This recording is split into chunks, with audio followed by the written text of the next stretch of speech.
Elcano y la Victoria, que completaron la vuelta al mundo, llegando en septiembre de 1522 a Sanlúcar de Barrameda, 3 años después, con 18 hombres a bordo. Era la nave Victoria cargada de especias. Terminaba aquí una de las mayores, la mayor aventura, sin lugar a dudas, del hombre en la superficie de la Tierra, en toda su existencia. En todas las conferencias estas que hemos dado y que yo he dado, a veces la gente me preguntaba cosas después. Yo me daba cuenta que a veces hacíamos unas frases concretas, dábamos unos eslóganes muy concretos y quedaban dudas. Luego me preguntaban, oiga, entonces esto y entonces lo otro. Yo fui ordenando esas preguntas, esas cosas, y lo puse en un orden más o menos organizado, y es la presentación que les voy a hacer ahora. En tanto en los resultados como en las enseñanzas. Después de ese viaje, ¿qué pasó? En los resultados, ¿qué pasó con los barcos? Con la gente. ¿Qué descubrimientos hubo? ¿Qué balance económico hubo? ¿Qué pasó? Y en las enseñanzas, pues sobre la redondez de la Tierra, los océanos, la navegación oceánica, los mitos, la fauna, las gentes, las costumbres, las dimensiones de la Tierra, datos geográficos y otras muchas cosas. Los barcos que salieron son los que ven aquí: la Trinidad, Victoria, Concepción, Santiago y San Antonio. 5 barcos españoles, y hago hincapié en esto para salir al paso de lo que me preguntaron algunas veces, pero bueno, esa que dicen por ahí que fue una empresa hispano-portuguesa o luso-española, ¿qué hay de eso? No, decir, mire, fue una empresa española, y lo voy a ir diciendo a plazos. De momento el primer plazo es que eran 5 barcos españoles, comprados de segunda mano y después preparados para hacer este viaje, y con 239 hombres. Esto de los hombres, si hay gente que me dirá, eran 241 o 228, es igual, porque hay cifras que bailan. Yo hice en el libro pues esa cifra y sigo fiel a ella. Además hay gente que coincide, pero bueno, eso es lo que hay. Bien, y luego lo que se suele decir es que a España, de esos 5 barcos, regresó uno solo, la Victoria, con 18 hombres a bordo, Elcano y 17 más. Pero esto es verdad, de verdad ha sido así, o mentira, es justo, pasó así, como dicen por mi tierra, que es Galicia, según, o sea, depende. Y vamos a ver por qué. Vamos a ver primero los barcos. Esa fotografía que ven ahí, y entonces de izquierda a derecha, en la Concepción. Bueno, la Concepción, esta fue quemada en Bohol, al sur de Filipinas, porque estaba comida por la broma, que es un molusco que se come la madera, y además quedaba poca gente para marinarla, la mandaba Elcano y la quemaron allí, salvando todas las cosas. O sea que ese fuera. La siguiente, que aparece en la fotografía, Santiago. La Santiago era muy pequeña, seguramente era un patache o una carabela, y esta se hundió en el Atlántico. La mandó a Magallanes a que fuera por la parte del sur de lo que hoy es Argentina, metiéndose por todos los recovecos a ver si encontraba el recoveco que él decía que conocía, que yo dudo que lo conociera, y ahí le cogió un ventarrón, la lanzó contra las piedras y adiós Santiago. La Trinidad. La Trinidad fue un barco que llegó a las Molucas, llegó con la Victoria, solamente estos 2 llegaron, y salieron juntos para regresar a España. Pero la Trinidad tenía una vía de agua, regresaron, se quedó a reparar, intentó después regresar por el Pacífico, los vientos contrarios se le impidieron, volvió a las Molucas con 17 hombres de los 50 y tantos que había salido. Allí lo pillaron los portugueses, un tal de Brito y demás, los apresó, les robó todo y el barco se destrozó allí con los temporales. Los portugueses, o sea, de misión conjunta o aventura conjunta, nada, porque ellos se oponían. O sea que la Trinidad fuera. La Victoria, pues sí, esta regresó, ya lo acabo de decir, fue la que regresó después de dar la vuelta al mundo.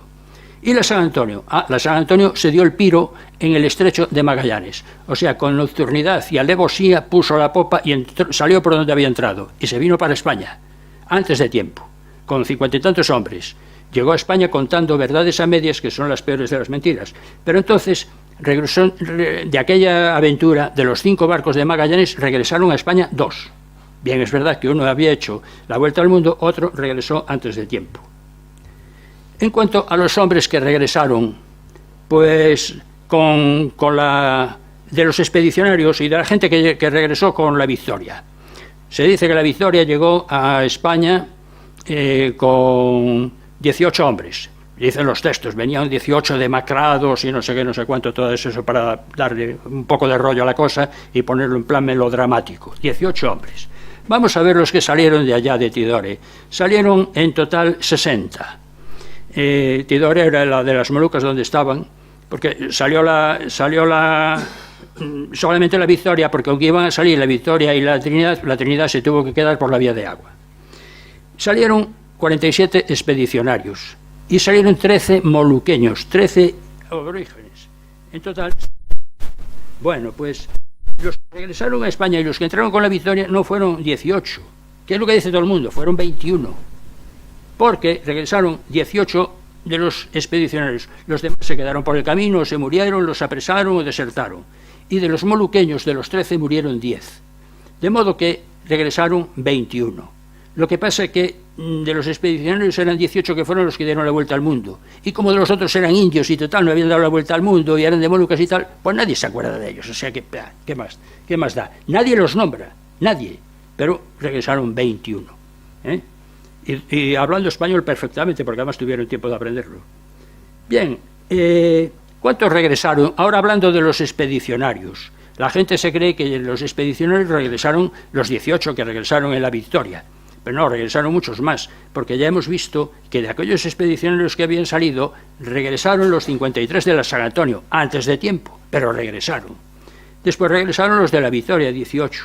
Pero es que además en la Victoria tuvo que dejar la lancha con la que estaba haciendo víveres, la tuvo que dejar en Cabo Verde, porque cuando venía el Cano por el Atlántico arriba, ya al final se morían como chinches ahí de escorbuto y de hambre, no tenían para comer, se la jugaron y se fueron a Cabo Verde, que era portugués, a pedir víveres, contándoles una milonga. Dijeron, no, es que venimos de América, nos rompió un palo, el jefe nos dejó solos y que nos las compongamos a nuestro aire.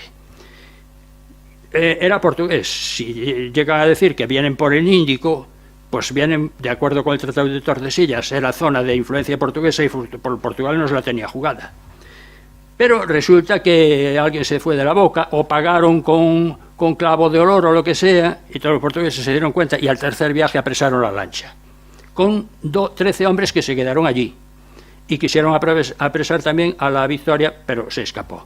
Pues esos 13 hombres después regresaron. Lo primero que escribió el Cano al rey es que habían quedado allí esos 13 hombres, que intercediera por ellos. Y el rey Carlos I intercedió ante el portugués y vinieron al cabo de un cierto tiempo. Y después de los de la Trinidad, aquellos 17 hombres que apresaron los portugueses de los 50 y tantos que habían salido, pues pasaron diferentes vicisitudes y algunos regresaron a España completando la vuelta al mundo.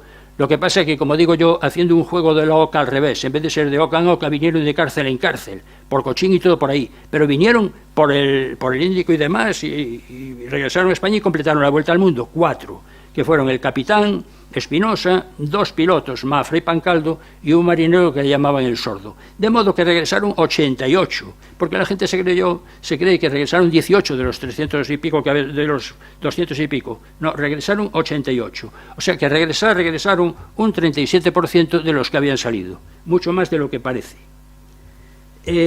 ¿Cuántos dieron la vuelta al mundo? Aquí recuerdo que hace ya tiempo, cuando estábamos con estas conferencias al principio, me vino uno con un recorte del Diario de Cádiz y me dice, oye, mira Marcelino, que aquí una conferenciante en Sevilla que hubo unas jornadas debe estar chalada, que dice que dieron la vuelta al 35 hombres, pero lo dieron 18 hombres. Yo le he hecho, y entonces le dije lo de siempre, no, depende, cómo lo mires. Porque efectivamente, vinieron 18 con la Trinidad, pero están los 13 de la lancha, de la Victoria, que también dieron la vuelta al mundo, llegaron más tarde. Y los 4 de la Trinidad, al fin y al cabo, de cárcel en cárcel, lo completaron.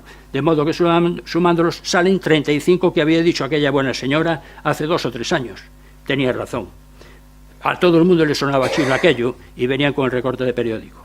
O sea que dieron la vuelta al mundo un 14,6%. Bien, es verdad que los primeros que la dieron fueron los 18 de la Victoria, el Cano y 17 más. Y ya haciendo otros números para completar estadísticas y demás, fallecidos, así contabilizándolos un poco a 3 bolillos, murieron unos 103, entre deserciones y otros unos 48, o sea que no regresaron el 63%. Y además en muertos es difícil saber porque, por ejemplo, en Cebú, cuando después de la batalla de Mactán, en la que murió Magallanes, Humabón invitó a los expedicionarios a un banquete de despedida porque se iban a ir, y en el banquete los masacró. Pero luego resulta que varios de aquellos se sabe que fueron vendidos como esclavos a los chinos, o sea que no los masacró a todos, de modo que las cifras bailan un poco. Pero en fin, eso es lo que hay. Bien, esto en cuanto a los hombres ahora y en cuanto a los barcos. En cuanto al dinero, ¿cuánto costó la expedición? Esto se sabe muy bien porque está en Indias, en el archivo en Sevilla, está muy bien y está todo contabilizado y demás. Y además Navarrete lo escribió y aquí en el Museo Naval se puede ver todo. O sea, costó todo unos 8.300.000 y pico maravedís, como pongo ahí abajo. Que eso eran los barcos, la reparación, las pólvoras, los cañones, todos los víveres, todo lo que llevaban de merchandising, de baratijas, los sueldos de todos los hombres, de capitán a paje, de los 5, todo, costó 8.034.335 maravedís, eso es lo que dicen los papeles. ¿Y ese dinero de dónde salió? Pues el rey Carlos I, a través de prestamistas, banqueros y amigos y tal, él consiguió 6,5 millones casi, puso 6,5 millones, y Cristóbal de Haro, un financiero, puso 1.800.000 y pico maravedís. De modo que la expedición que se hizo con 5 barcos españoles se pagó con dinero íntegramente en español, dinero español. Lo digo esto para recordar eso de la aventura hispano-lusa. Bien, ¿y qué pasó con las especies? Porque se dice, bueno, fue una expedición que dio resultado positivo, se obtuvieron ganancias. Pues sí, se obtuvieron ganancias. Aquí está el balance más o menos. La Victoria trajo unos 524 quintales de clavo, además de otras especias, entre jengibre y otras especias. Y estas fueron vendidas en la bolsa de Amberes, que era la que estaba entonces activa. El precio de venta fue 8.750.000 maravedís. Como había costado 8.334.000 y pico maravedís, se obtuvieron unas ganancias de 415.000 maravedís. No llegó al medio millón. Bueno, hubo una ganancia positiva. Fue un saldo positivo. Tampoco es para echar campanas al vuelo, porque después de 3 años, con los esfuerzos que hubo y con el gasto y demás, pues 415.000 no es que sea mucho, pero menos da una piedra. Para que comparen y se den una idea, por ejemplo, la Victoria, que fue la que vino, la que regresó, el precio de compra fue 300.000 maravedís. Así se dan una idea de las cifras que estamos. Pero fueron dinero también y venta española y negociado por España. De modo que fue una expedición española, organizada en Sevilla, con 5 barcos españoles, dinero español, las especies negociadas por España y las ganancias para España. Los mandos, que aquí es donde los portugueses, yo no es que esté contra los portugueses, pero es que me dieron tanto la lata con esto que lo digo aquí. Dijeron, ¿por qué dicen lo de los portugueses? Bueno, porque Magallanes era de origen portugués. Aquí estaba españolizado, de aquella forma. No había pasaportes, era otra forma, tal. Pero bueno, era Fernando de Magallanes, aquí le llamaron Fernando de Magallanes, le hicieron caballero de la Orden de Santiago, y tal, y muy bien. Y él, además, juró pleitesía al rey de España. Era muy corriente que de otras cortes, Italia y demás, también iban a servir a otro rey, le rendían pleitesía y adiós muy buenas. Y el otro y además era de los mandos, él, que al fin y al cabo era de origen portugués, el otro era de origen español, Juan de Cartagena, hijo al parecer del arzobispo, ¿cómo se llamaba? Fonseca. Bueno, pero este duró poco, o sea que casi no. Desapareció en San Julián, se lo cargó Magallanes con otros 2 capitanes que se rebelaron contra él. En fin, todo español menos el mando principal, que fue el padre de la idea, eso hay que decirlo, que era de origen portugués, y por eso los portugueses se amarran a eso. Bueno, es político, pero la expedición fue puramente española. Y además las tripulaciones las ven ahí por orden alfabético. Es como si ahora dicen, no, pero también fue una expedición italiana porque iban muchos italianos. Oiga, sí, claro, si lo ponemos así, era de cualquier sitio. Bien, los logros que hubo. Magallanes fue el padre de la idea.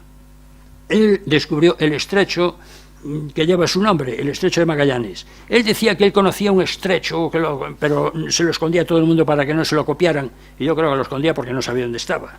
O sea, pues lo inventó, o oyó campanas y no sabía dónde, porque luego se metió por todos los rincones. Estuvo en el Río de la Plata, que ya había estado Solís por ahí, y que ya se sabía que era un río, porque había agua dulce al final. Pero en fin, lo descubrió y ahí quedó su nombre, que al principio le llamaron de Todos los Santos porque le pilló ahí el mes de noviembre. Cruzó el Pacífico, ahí vio las Islas Infortunadas y vio también las Islas de los Ladrones, las que hoy son las Marianas, descubrió él, y después pues llegó a las Filipinas. Ahí se puso a discutir con un jefe de allí, Lapu-Lapu, le hizo la guerra y el otro se lo cargó, ya dio muy buenas, y ahí se quedó. Y estuvo el otro, el que tomó el relevo, el Cano. El Cano fue el que llegó a las Molucas, llegaron él y Espinosa. Pero él pudo salir de allí con el barco cargado de especias, se la jugó regresando por el Índico, terminó la vuelta al mundo, trajo muchas especies y lo que trajo muy importante fue información.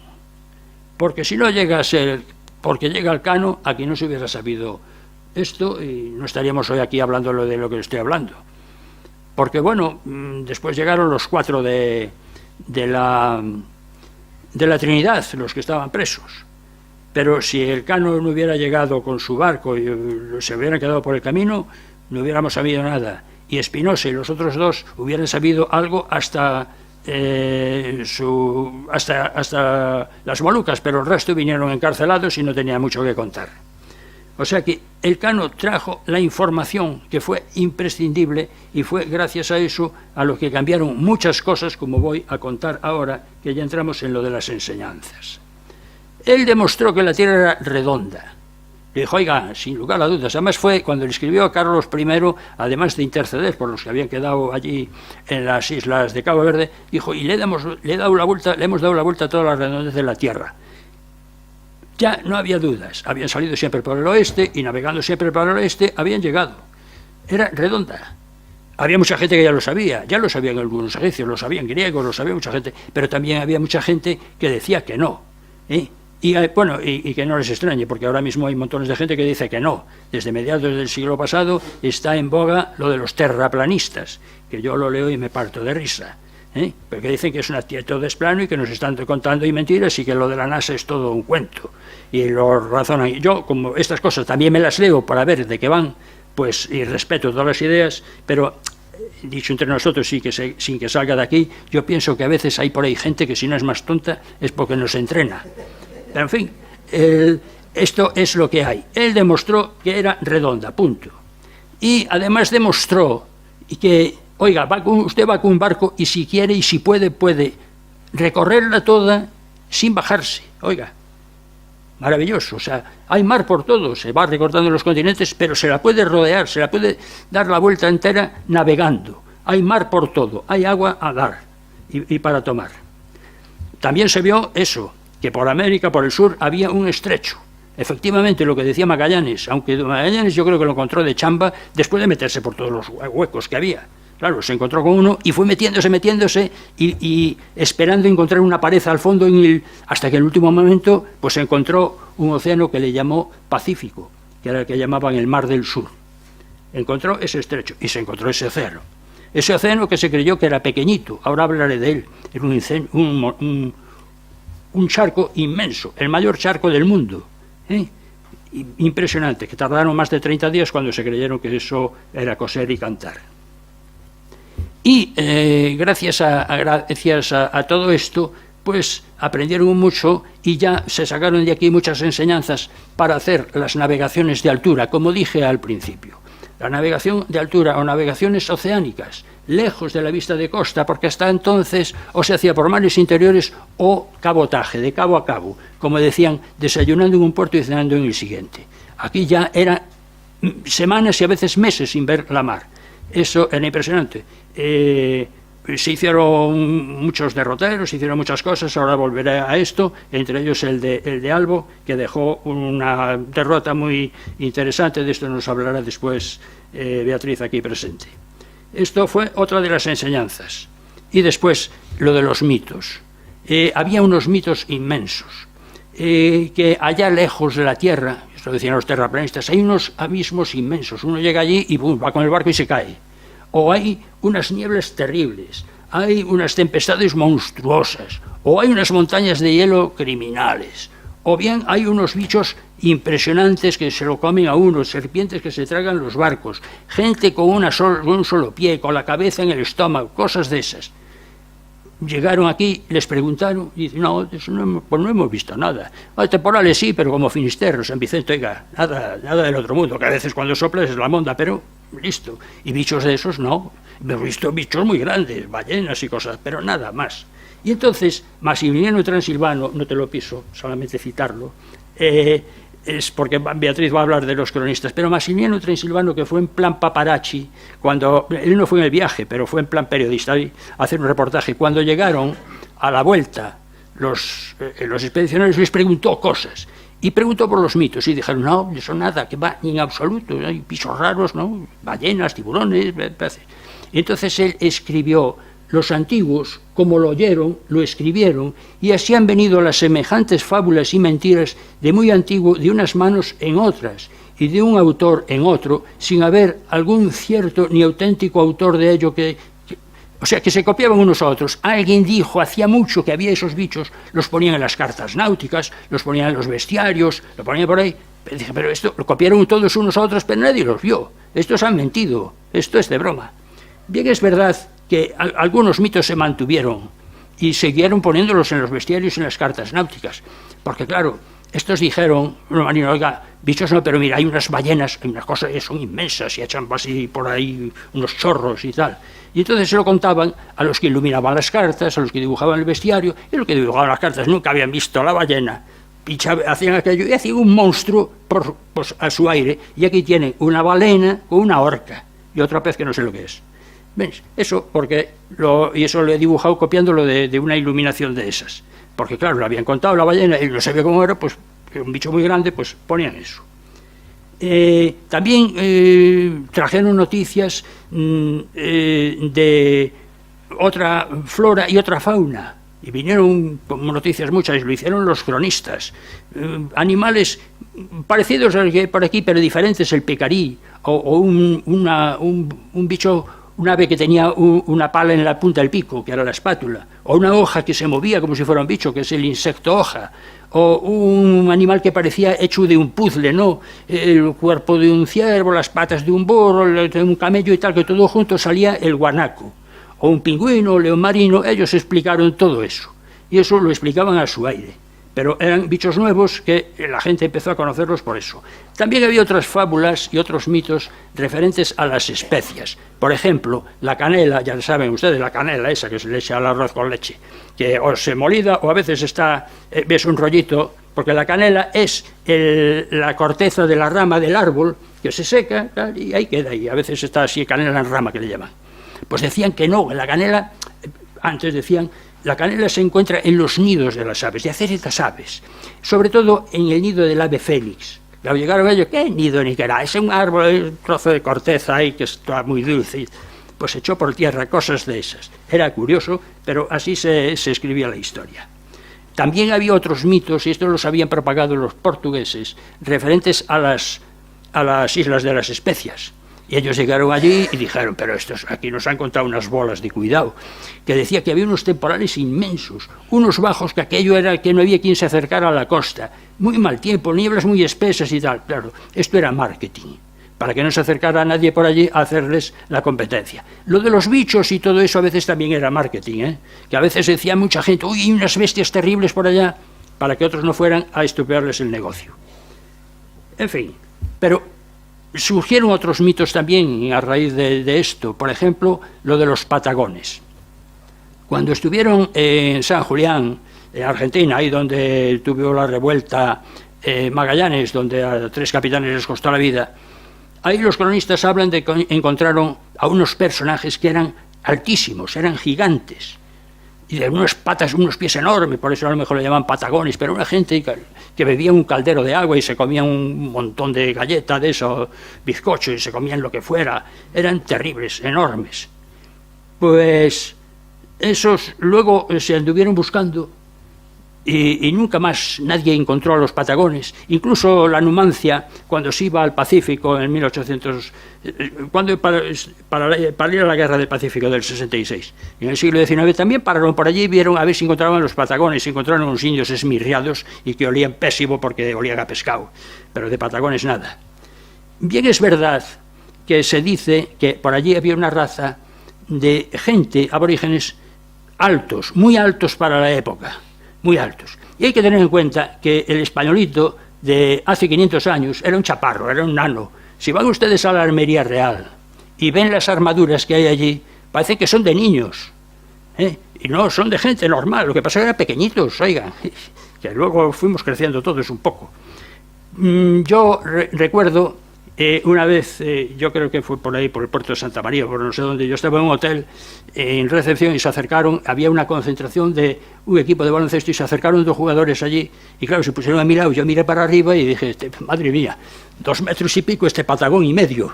Yo me imagino que todo eso era cuestión de comparación, ¿no? Aquellos nanos vieron un tío muy alto y dijeron que eran descomunales. De todas formas, aunque no volvieron a aparecer esos patagones que se creían que existían, a la Tierra se le sigue llamando Patagonia. Vale. Otra cosa, el Cano cuando vino trajo unos restos de un pájaro que decían que era como un pájaro espiritual, que vivía del aire, que estaba por ahí, ¿vale? Y unas plumas preciosas y demás.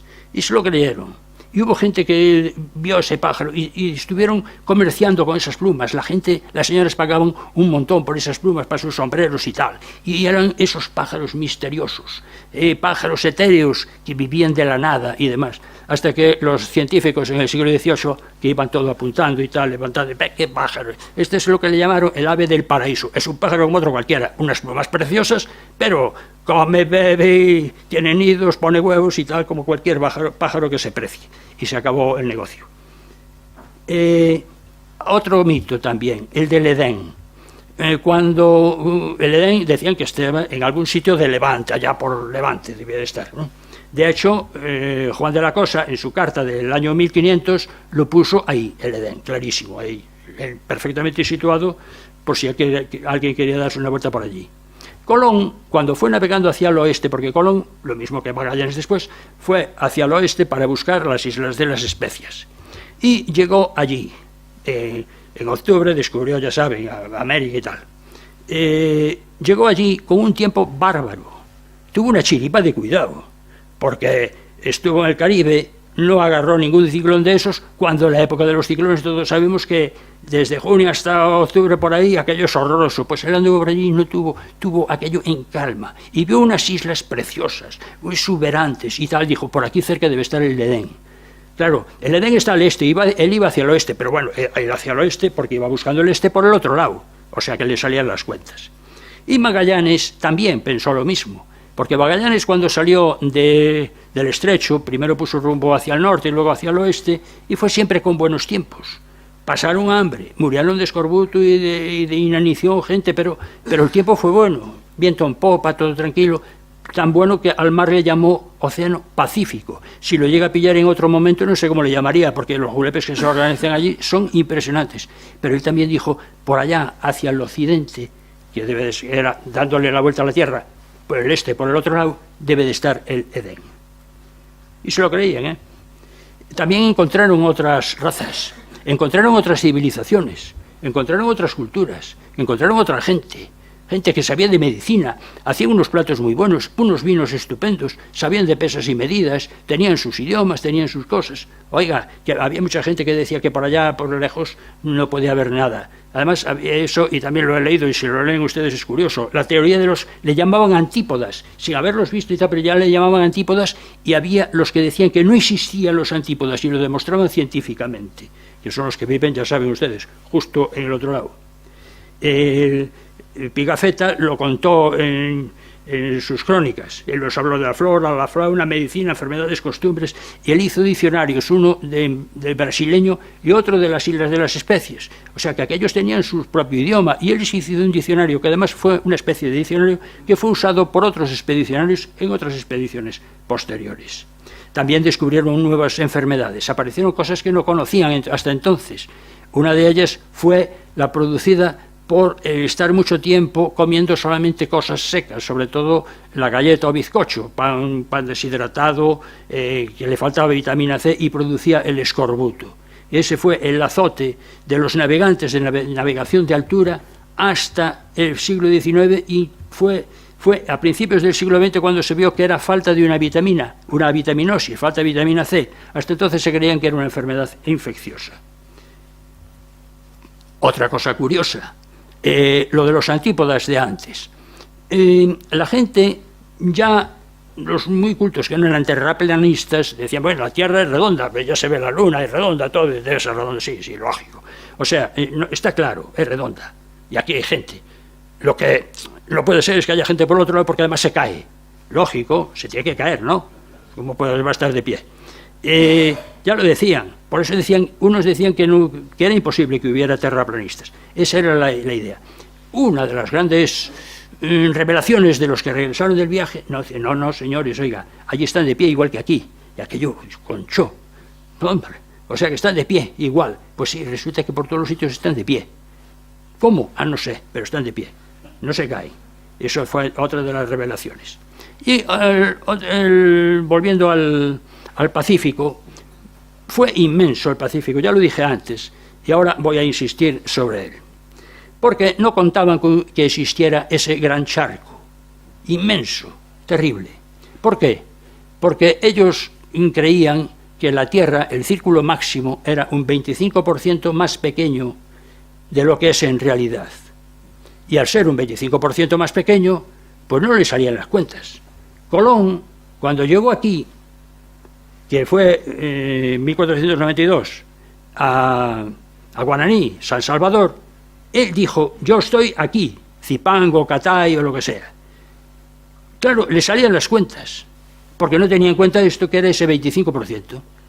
Él iba con un mapa de Toscanelli, que le salía eso, tenía eso, y era la geografía que estaba en boga entonces, que era la geografía de Ptolomeo, que Ptolomeo decía que la Tierra era 25% más pequeña. ¿Y por qué era esto? Pues porque Eratóstenes, voy a entrar aquí un poco en historia mucho más vieja, Eratóstenes, que vivió, ya ven ustedes, un montón de años antes de Cristo, él hizo las medidas de la Tierra, ahora les cuento cómo, una cosa rapidita, y vio que en medidas de ahora eran 40.000 kilómetros. 40.000. Vale. ¿Qué es lo que es en realidad? Ya saben, el metro 10.000ª parte del arco del meridiano, metro 10.000 por 4, 40.000. Bien. El Posidonio, más tarde, hizo los mismos cálculos. He leído que en algunos sitios llegó a la misma conclusión, 40.000. Pero luego, y yo no lo sé si alguien luego aquí con lo que lo dice, pero he leído que Posidonio después reconsideró los cálculos, o uno que se llamaba Estrabón hizo los suyos más tarde, o se estuvieron reconsiderando las equivalencias, porque aquí el problema siempre, esto fueron las medidas y las equivalencias de las medidas, siempre, incluso ahora estamos discutiendo los tonelajes de los barcos de hace 500 años, porque había toneles sevillanos, toneles vizcaínos, pues esto no le digo nada, cientos de años antes de Cristo. Pero la cuestión es que ahí dijeron que la Tierra no eran 40.000 kilómetros, que eran 30.000. Al ser 30.000 se habían comido 10.000, la cuarta parte. Y Ptolomeo, al principio de la era cristiana, que hizo una geografía impresionante con muchos mapas y demás, fue esa la medida que adoptó, 30.000 kilómetros. 30.000 kilómetros era lo que le salía, era lo que todos calculaban más o menos en leguas de entonces y todo, y era por lo que Colón se creyó que ya había dado la vuelta, que ya estaba allí, que ya había recorrido la distancia, cuando le cortaba un trozo grande. Y cuando Magallanes, que habían visto que Vasconio de Balboa había visto un mar, se creyó que eso, bueno, ese debe ser estrecho, nadie subo por ahí y ya está. Pues no, tuvo que andar latina hacia oeste para encontrar las Islas de las Especies. hubo gente que me preguntó, bueno, ¿y cómo se arregló Eratóstenes para calcular esos 40.000 kilómetros de la Tierra? Primero que ya había que estar convencido entonces que la Tierra era redonda, que ya es mucho decir. Pero luego, ¿cómo lo hizo él? Pues yo me tomo la molestia de mirar por ahí, por internet, a ver cómo lo hizo, y les lo voy a contar. Es un problema de geometría que nadie salga corriendo, que es muy sencillo. Él puso aquí un punto de medición en este punto, que es donde está más o menos Asuán, la presa de Asuán, la que luego se llenó, cambiaron templos y trajeron ese templo que tenemos aquí por ahí cerca. Bien, pues ahí era el solsticio de verano. En verano el sol alcanzaba la mayor altura y si ahí se ponía una barra vertical no daba sombra, al mediodía. Era el solsticio de verano. Trópico de Cáncer, 23 grados 27 minutos norte. Vale. Puso una barra, un obelisco, lo que fuera, en Alejandría. Alejandría está separado 5.000 estadios de Asuán. Y aquí puso esta barra. Vale. Cuando aquí el sol pues no daba sombra, que fue ese día del solsticio de verano al final de junio, que es cuando el sol está en lo más alto, aquí daba una sombra, porque aquí la torre estaba inclinada por la redondez de la Tierra, daba una sombra. Entonces midió este ángulo, 7 grados 12 minutos. Suponiendo que los rayos llegaran paralelos, que no llegan, pero teniendo en cuenta la distancia y las épocas de aquella, pues estaban paralelos. De modo que esto y esto es paralelo. Aquí puesto algo de pie, llega al centro de la Tierra, igual que esto, porque es vertical, con una plomada, van al centro de la Tierra. Por lo tanto, este ángulo y este son iguales, alternos e internos, si se acuerdan de aquellos tiempos de nuestra geometría básica. De modo que si 7,2 grados comprenden 5.000 estadios, los 360 grados, ¿cuánto comprenden? Regla de 3 directa, salen 250.000 estadios, que multiplicado por lo que es un estadio 0,16 kilómetros, salen los 40.000 kilómetros, clavado. Bueno, hay que decir que las cifras están un poco optimizadas para que resulte esto es conveniente, que los cálculos seguramente eran entre 38.000 kilómetros y 42 o 43. Y además ahí luego podemos hablar de cómo se midieron las cosas esas. Pero ese fue el sistema, que es ingenioso y da una idea de aquellos tíos de hace tropecientos años, que cómo pensaban. Bien, gracias a esa información que trajo Elcano, pues ya se pudo dibujar el mapa completo. En la casa de contratación había el padrón real. En el padrón real es donde se dibujaba toda la información geográfica. Cuando llegaban capitanes y pilotos, llegaban allí y corregían una isla. Ponían una isla, aquí hemos visto una punta, esto hay que cambiarlo. Y eso iba modificándose, iba actualizándose, iba perfeccionándose y servía de base para hacer las cartas de navegación de los barcos de la carrera de Indias y de todos los barcos que salían por ahí, para que salieran con cartas cada vez más fiables. Pues cuando llegó Elcano y su gente, pues si tenían la carta en una pared, pues a lo mejor tuvieron que tirar un tabique, porque tuvieron que echar un trozo más para allá para poner el Pacífico.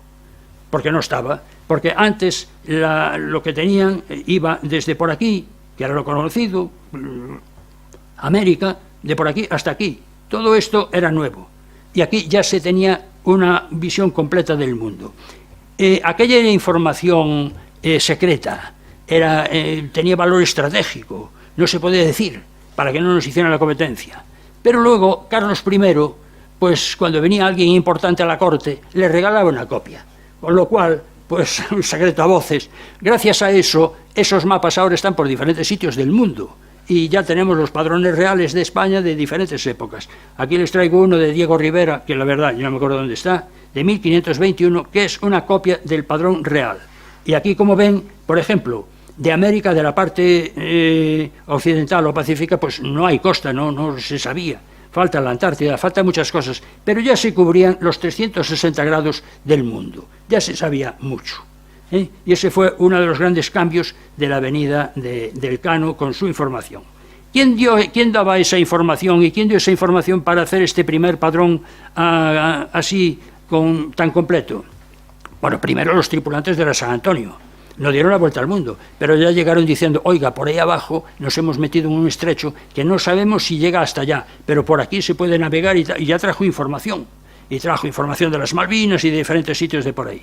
Después, los tripulantes de la Victoria, claro, esos, y además vino con ellos Albo, que fue un cartógrafo que hizo un derrotero muy bueno y tal.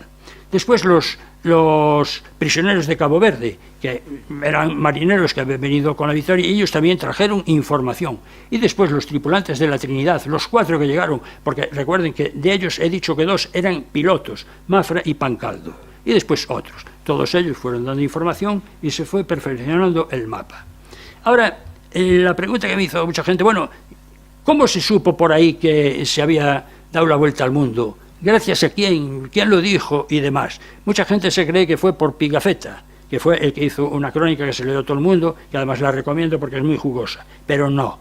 Eso se supo por el otro, por el que fue en plan periodista, en plan paparazzi, Massimiliano Transilvano, a preguntarles. Él no hizo el viaje, pero escribió una carta en latín que tenía Castaña y la escribió toda porque le preguntó a todo el mundo, y como el tío sabía mucho, hacía juicios de valor muy acertados. Esa carta, un amigo la llevó a Roma, en Roma la imprimió un señor y la mandó por toda Europa y se convirtió en un bestseller. De modo que se supo casi inmediatamente lo de la vuelta al mundo, porque se publicó la carta de Maximiliano Transilvano. Luego ya se publicaron las demás cosas y ya se supieron, pero fue el Transilvano. Bien, gracias a todo esto se mejoró la forma de representar la Tierra. Con esta información que trajo Elcano y que trajeron estos señores, las cartas de navegación empezaron a partir de entonces a tomar más rigor. Dice, esto hay que tomarlo en serio, ya no hay esos bichos, ya no hay eso, la Tierra es redonda, no hay lugar a duda, hay esto, y queda por ver lo que hay por aquí y por aquí, porque ya se faltaban, ya ponían huecos que había que cubrir con nuevas exploraciones. Se empezó a fijar la latitud y longitud, que hasta ahora no se fijaban. La latitud ya la calculaban bastante bien con el astrolabio o con el cuadrante o después con la ballestilla. La longitud no, hasta el siglo XVIII no hubo forma, pero en tierra, haciendo verdaderos cálculos, que les llevaba mucho tiempo, calculaban longitudes y extrapolando iban apañándose. Después las orientaciones empezaron a estar referidas al norte geográfico. No estaban como hasta ahora, que habían estado referidas al norte magnético. Los portulanos del Mediterráneo y por ahí eran muy exactos. Verán que eran rayas, muchas rayas, eran rumbos magnéticos y distancias muy exactas. Pero aquí empezó todo a estar orientado al norte geográfico. Y por supuesto, después de la venida del Cano y después de todo esto, la geografía de Ptolomeo quedó obsoleta y totalmente olvidada. Solamente quedó para los museos y las bibliotecas. Gracias a este viaje se empezó a una nueva cultura de la literatura náutica. Se empezaron a escribir ya cosas mucho más en serio, cosmografías, regimientos, artes de navegar. Ya con Colón habían empezado y también con los portugueses y demás. Era información que hablaba mucho de astronomía, de la esfericidad de la Tierra, de cómo se calculaba la altura del Sol, describían los instrumentos náuticos, que la gente se enterara, cómo se manejaban los instrumentos náuticos, describían la Tierra, derroteros, hay un cabo, hay tal, hay enfilaciones y cosas de esas. De forma que estos libros que hacía la Casa de Contratación se empezaron a vender por toda Europa y pusieron a España en el primer puesto de las ciencias náuticas y de la navegación en Europa. Dijo alguien que Europa en el siglo XVI aprendió a navegar en libros españoles. Y esto fue todo lo que se consiguió a raíz de esta vuelta al mundo. Había empezado con otros exploradores y este fue el colofón que dio la vuelta y demostró la redondez, los 360 grados. Cambió el concepto del mundo, cambió el concepto de la gente, cambió el concepto de todo. Se organizó ya un tráfico, se empezó a organizar comercio, mercado, navegaciones y demás. Gracias a esta aventura, la mayor aventura del hombre en la superficie de la Tierra, y con lo que venía ya detrás, estaban poniendo las primeras piedras, se estaba haciendo el primer pavimento de esa gran carretera, enorme carretera, que iba a seguir el mundo y que hoy se llama globalización. Señoras y señores, gracias por la atención prestada. Esto es todo.